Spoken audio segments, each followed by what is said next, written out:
तुम्ही म्हणले होते ना मी रोमॅन्टिक नाहीये. हे घ्या माझ्या ब्रह्मकमळासाठी ही गुलाबाची फुलं. वाव. हे पैलवान आला ग पैलवान आला, पैलवान आला ग पैलवान आला. सविता, ए सविता, सविता, सविता. राम राम सरपंच. आज इकडे कुठे वळवली गाडी? अरे काही नाही, तुमच्या बागात आहे ना आमची सविता आली, तिला शोधायला आलोय. शाईला तुम्हाला बरं आमच्याच बाग भेटता चोटळगिरी करायला. चोटळगिरी म्हणजे? अरे सविता आमच्या कुत्रीचं नाव आहे. शाईला. हे पण हे पाखरू कोणी म्हणायचं? व्हॉट? नाही ते मी विचारित होतो पाहुणे कोण आहे म्हणून.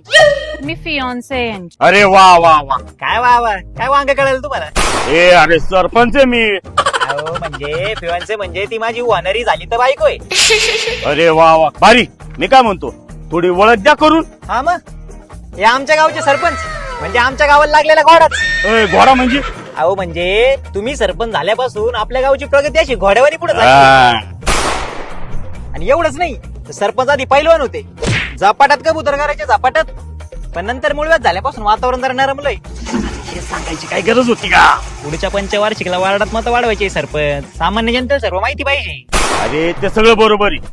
आधी सविता शोध, नाही तर ती हेमलता आहे ना माझा जीव घेईल. हेमलता पण कुत्री आहे. हे बाई अगं हळू बोल, माझ्या बायकोचं नाव आहे. तिने ऐकलं ना तर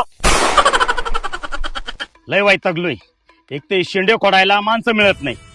माणसं शोधले, घरी गेलो का कुत्रे शोधा. अहो सापडली. हे यार कुठे आहे सविता? अहो सविता नाही, मॅक्स आउटची बाटली सापडली. आणि याचं काय? अहो वेळीचं बागत मॅक्स आउट मारलं तर शेंडे मारायची गरजच पडत नाही. हमखास घड निर्मिती होते आणि उत्पादन पण वाढतं.